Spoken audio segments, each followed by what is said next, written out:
Why do we sit here being silent, watching our leaders turn into tyrants? Have they forgotten which side they're fighting for?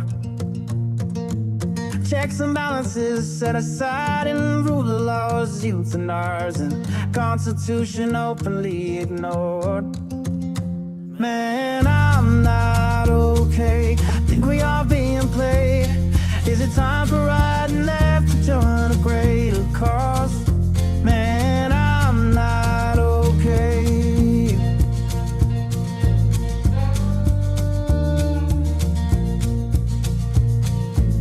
The rich claim to be victimized just to attack the marginalized. Is 1% really worth more than all the sick and poor? Always preaching about fellowship while planning their dictatorship. Now we've seen how all of this plays out before. Man, I'm not okay. Think we are being played. Time for you and I to join our country's call. Man, I'm not okay.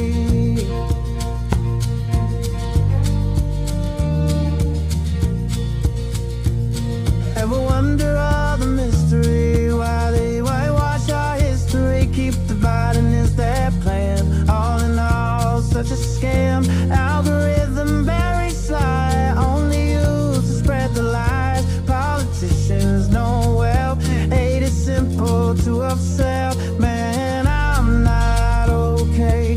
Think we are being played. Time for you and I to join our country's call. We are not okay. America is not okay, and we all know that. Former Congressman Joe Walsh, this is The Social Contract with Joe Walsh.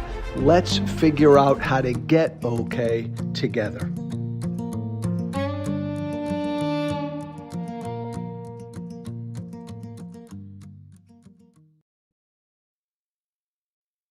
Slush fund, because I don't think this thing is settled.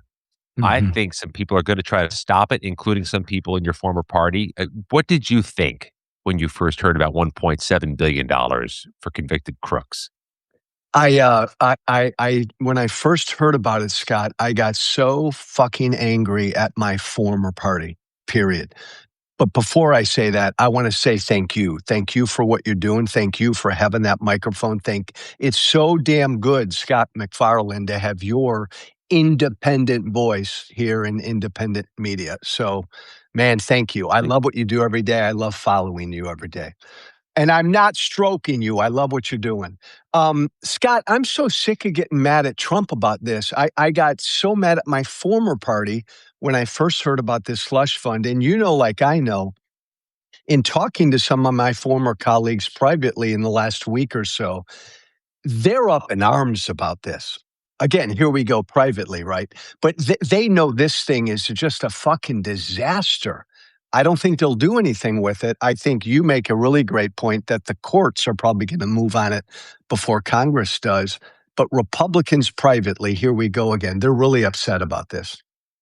I found just one Republican in Congress, just one who would defend this thing. And it was, this may not surprise you, it was Ralph Norman of South Carolina, who in his defense of the fund unspooled all this conspiratorial crap about how it was staged and people were inciting to trap Trump defendants. It made no sense to me. You think when push comes to shove, if there's a bill that's introduced, which there is now from Brian Fitzpatrick, he won't find Republican co-sponsors? I think Republicans would vote for it. I think there would be enough Republicans that would vote for it. Massey would co-sponsor it, maybe a couple others. Scott, which is why I think Mike Johnson won't let it see the light of day. Because I do think you'd find a handful of Republicans by now who would vote against it. They know it's a disaster. It's kind of like, the taxpayer money for his damn ballroom. There'd be enough Republicans, certainly in the House, who would join Democrats to vote against that. So Mike Johnson's in the same old position, right? He just won't bring it up for a vote.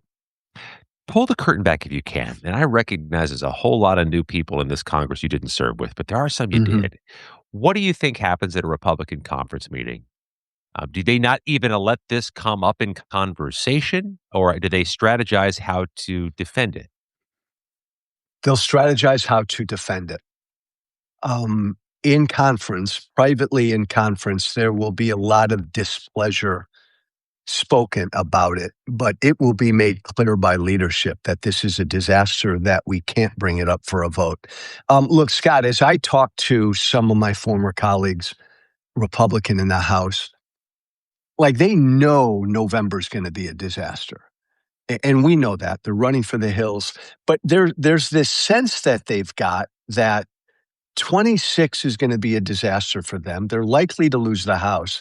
There are some of them, Scott, that believe that this mid-decade redistricting bullshit might actually save them in the House.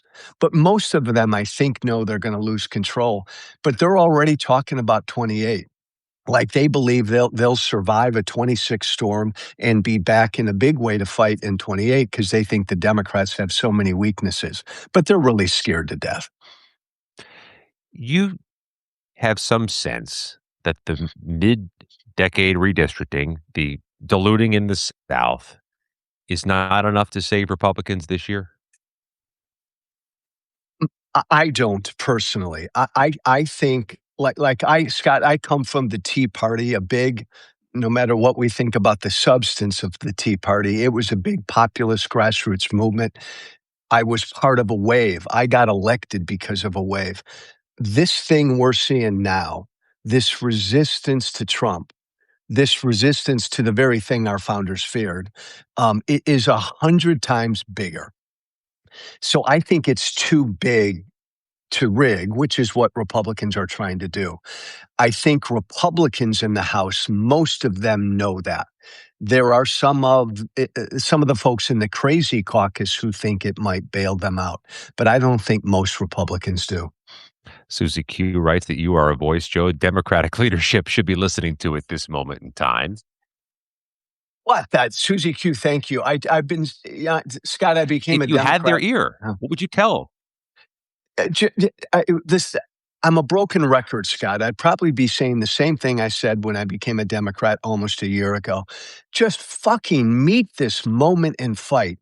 You know, and I know the minority in the House doesn't have a lot of power to do much.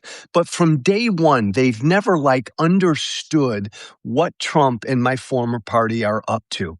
They've never understood, Scott, that white Christian nationalism is a real thing in my former party. I mean, it's the most powerful animating force in my former party. We've got Republican members now openly talking about this. So leadership's never sufficiently understood the threat. But the voters do, which is why they're just dying to vote. In Illinois, they seem keen on maybe redistricting also to further bleed out whatever Republican votes there are in the state where you served. You think they're going to do that? You think they should do that? Yes, on the latter. Look, unfortunately, we can't do this, right? We can't redistrict every 2 years. People won't know who their representatives are. But Republicans started this fight. Republicans, and Trump called Abbott in Texas and said, go, man, find me five. That started this whole mid-decade thing. And Democrats have to fight back in every. For the madness that's about to unspool in 2028 cycle, when every state in the country may feel pressure to do this. It's utterly wrong. And it's why, and you do hear a lot of Democratic candidates even echoing things I've said now for a couple of years. My former party no longer believes in democracy. They are a threat to democracy.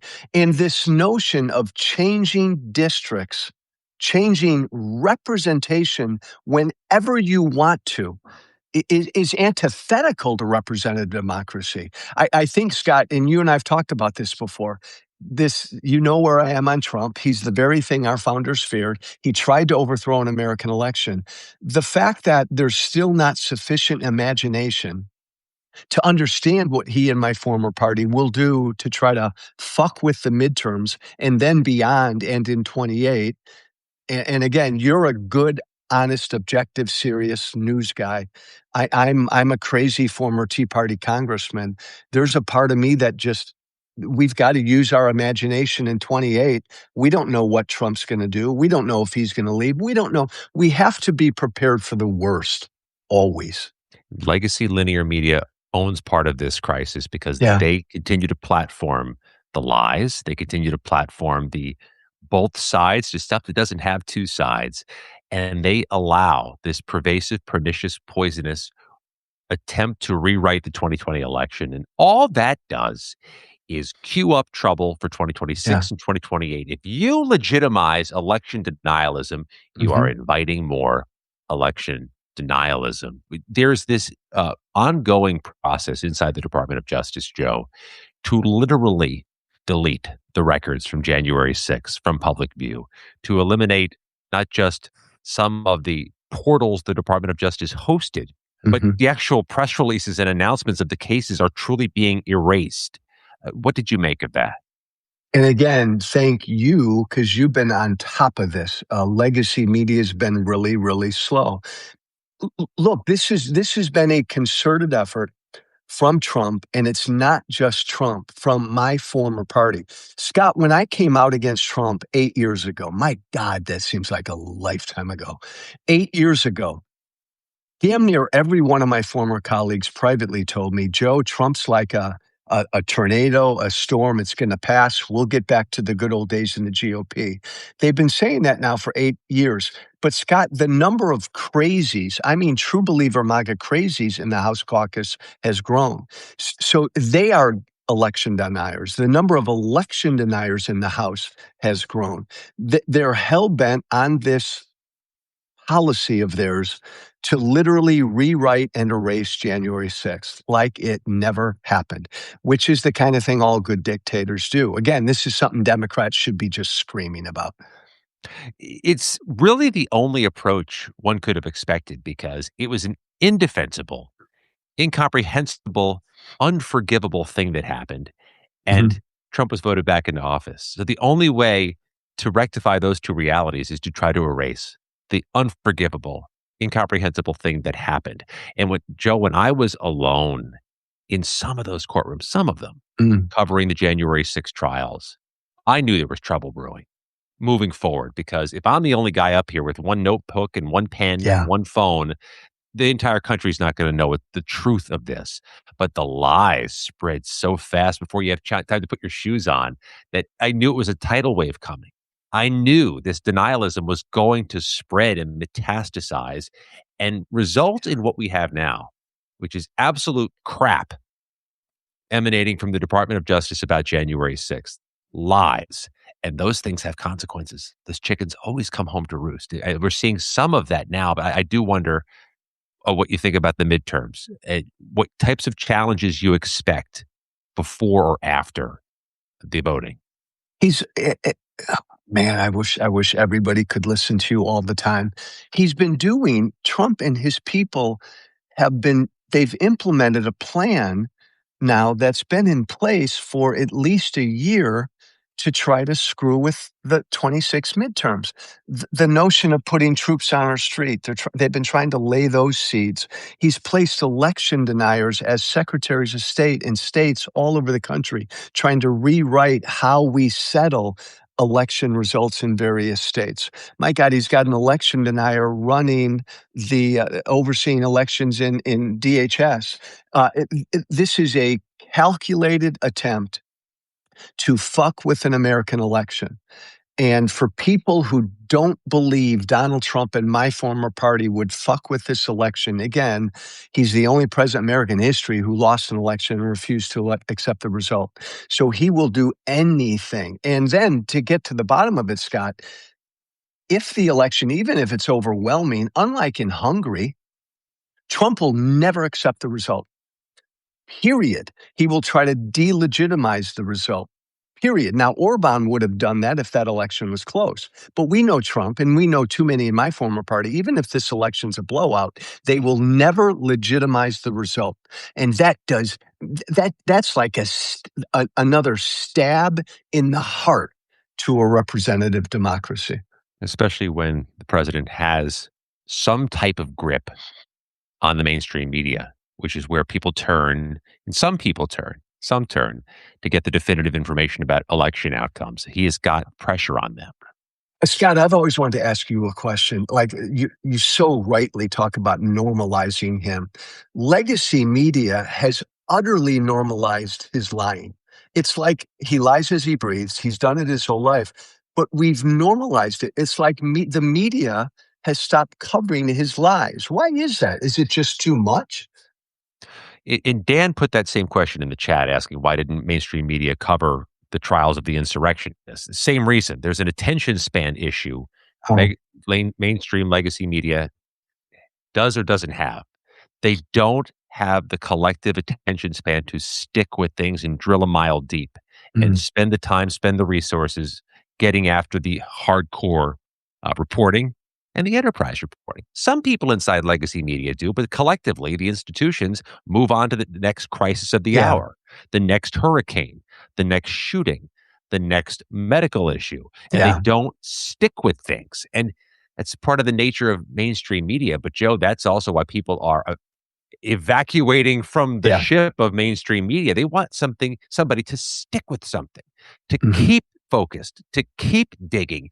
And respectfully, I know local news managers in this country who are worried silly about Brendan Carr, the FCC, or the administration Yeah, putting a heavy hand on their business.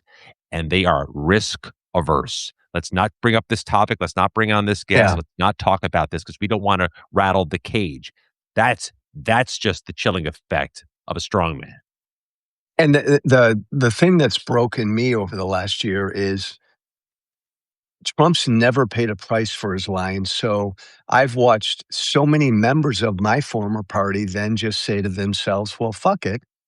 Trump lies as he wants and he's fine. So now you've got members of my former political party. That's now a key part of their strategy in dealing with legacy media is just to lie, just to lie. They're all aping Trump now. We have an entire party now that doesn't give a damn about the truth. We were talking about what Republicans will argue to defend Trump, and there's a lot of questions in the chat about the ballroom. The shooting Saturday night outside the White House, a relatively garden variety type of incident involving Yeah. Secret Service. We've seen a bunch of these over the years. He's going to use it to defend the ballroom. If you are in the Republican conference, having that weekly meeting on messaging, what do you think they're cooking up to defend the ballroom and to defend something that can't be popular back home? It can't be resonating with their constituents. It's safety and security. That's what they're latching onto. It's safety and security. We need this, and they're going to use this incident, and they're going to use every incident where there is a shooting or where there is a threat, and Trump will lie and embellish about everything. But it's we need this ballroom because we need the White House to be safe and secure. This will be a secure setting. They're going to just overplay that to a T because they know on its face the notion of a ballroom. And Scott, I talk to his base every day because I come from the base. There are a lot of people in his base who just shake their head at this ballroom. So there needs to be a good reason. So they'll latch onto this. When you have the cost crisis going on back in your old district, Yeah. is is there a way to defend that or to explain that to your constituents? Because I don't know what the Republicans would message to get themselves out of this jam where not only are costs out of control, but it seems to me, even among the MAGA faithful, they wonder if the president's fingerprints are on that because of Iran. Yeah, and Republican elected officials are having a hard time with this because I've always felt, because I talk to the base all the time, the only thing that will move the base off of Trump is pain, economic pain. Trump lies about everything. He can lie about the 2020 election. He can lie about their eating cats and dogs and all the rest. And most of his base eats it all up. But when he lies about the economy, they live the economy. They're paying price at the pump, their job, they're paying. What did he do the other day? He lied about the price of beef. They're buying steak. So when he lies about the economy, the base knows the truth. And Republicans don't have any defense to that except to say what we've heard some of them saying, just overdosing on the threat that Iran is and the threat that they're going to have a nuke and they're going to have a nuke next week and a nuke next month. And we need to stop that. But that really economically rings hollow. Trump's secret sauce, Scott, has always been, I'm an asshole, I'm a bad guy, but I'll get the economy straight. He lost that a year and a half ago. That's gone. And the war has obviously some connection to these costs. Yeah. From the conversations you're having, and the people with whom you're speaking, what should we make of some of this Chicken Little, where we got a deal, it's coming, and it doesn't quite make it there? Does that make the president seem like a really tough negotiator, like somebody who's a stickler for those last data points and those last deal issues, or does it look like he's just crying wolf? His base believes this is still the art of the deal shit going on, that this is Trump's magic. His base believes that. But remember, Scott, two kinds of people voted for Trump. His hardcore base, mostly they're still with him, and people who said to me, Joe, I know Trump's an asshole, but the Democrats suck. They no longer believe him, and they no longer believe this war. Like I had one of them tell me Sunday that like Iranian state media, Joe, is more believable than the president of the United States. And I thought about that, and I thought, how bad is that? But that's true. I mean, there's a deal, there's not a deal. There's a deal. So I mean, Trump's all over the map on this. So outside of his hardcore base, most Republican voters no longer believe him. If you're sitting there trying to message for candidates trying to oust these Republicans, what do you tell them to say about these things? Food prices, gas prices, the war. I mean, it's not a lot of easy solutions to any of this stuff. There's not really maybe a solution in the short term for any of this stuff. Do they make promises or do they try to massage their way through it?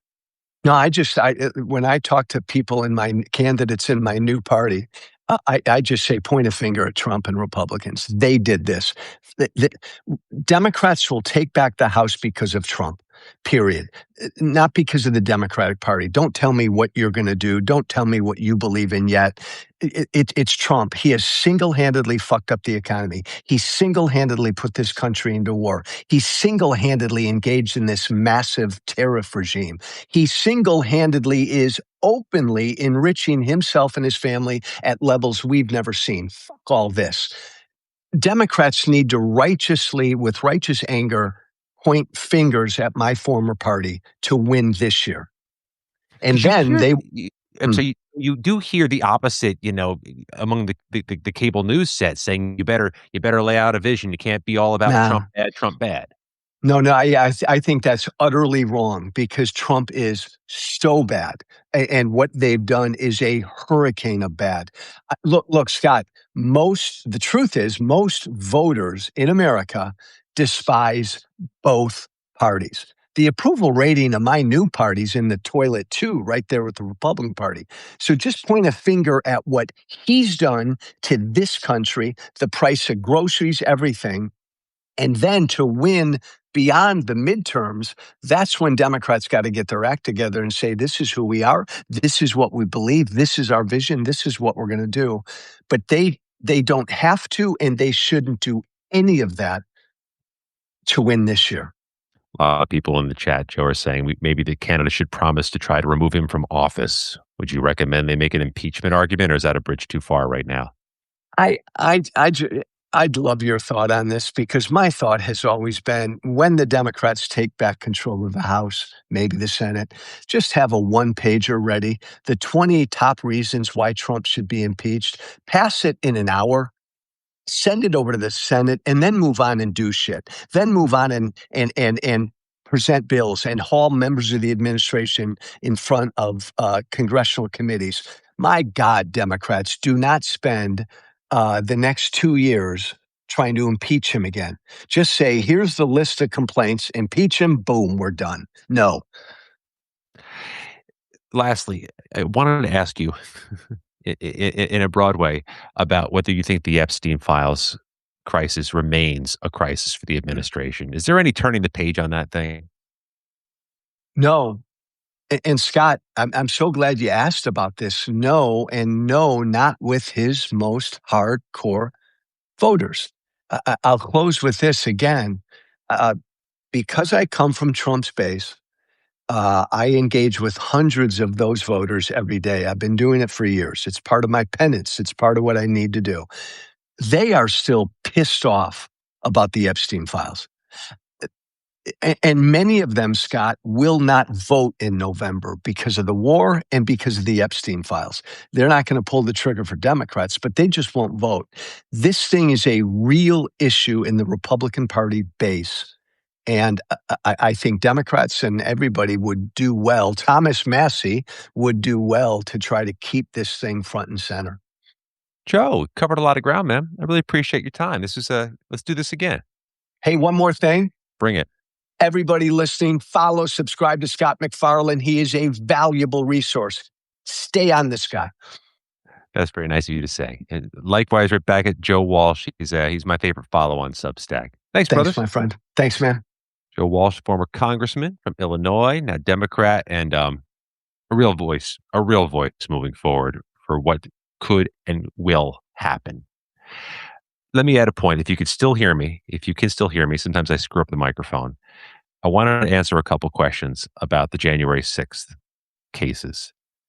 I spent 4 years covering those trials, covering those hearings, covering all that mess. And there were a couple other guys out there chasing it too, but there were not enough of us. I was too often too lonely in that courthouse. I knew the word wasn't getting far enough about the horror that was January 6th, what we were finding in the prosecutions, what we were learning from the trials, the depravity. It was more violent than you think it was. The misogyny, the racism, the lying, the people who would go on the stand or speak before a judge and still lie about the election, still lie about what was coming, who knew they were going to get pardoned, who knew they'd get paid off eventually from some type of slush fund. It was happening, and there weren't any of us there, just me and a couple guys trying to tell that story. The legacy media, their attention spans are way too short. They moved on. I was in that courtroom without even letting my colleagues know that I was running down there between other assignments because I wanted to keep the story going. Even if I wasn't assigned to do it that day, I'd still go down to the courthouse because I wanted to get the word out about what was happening. And legacy media wouldn't do it. They don't have the attention spans to stick with something for 4 years, to stick with the biggest story of our lifetimes in politics, a violent attempt to overturn an American election in present day. Knew that the lies would win out among some number of Americans because legacy media didn't put in the investment. They wondered why I was going down to the court every day when I had other stories I could have been covering and being on television more frequently.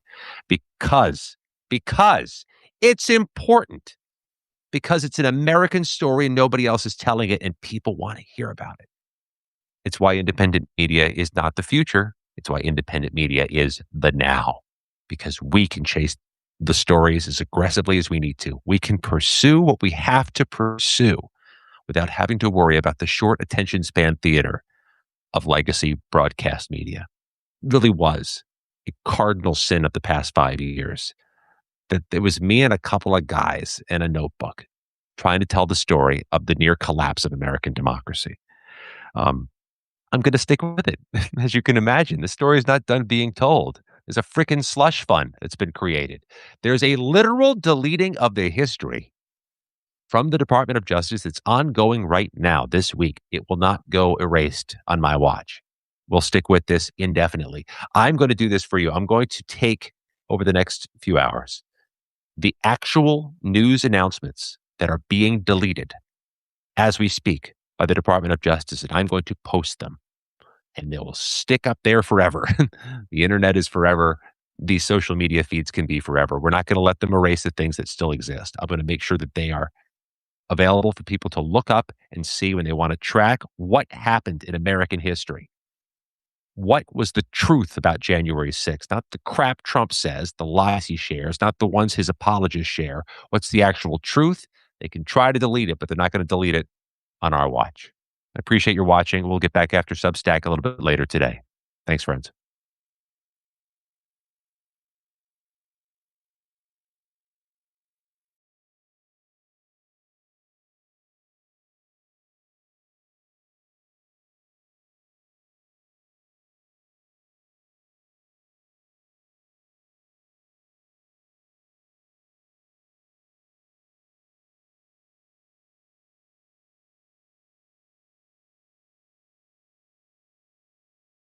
Thank you for listening. Remember to listen, follow, and share The Social Contract with Joe Walsh on Apple, Spotify. Plus, don't forget to subscribe to The Social Contract on Substack.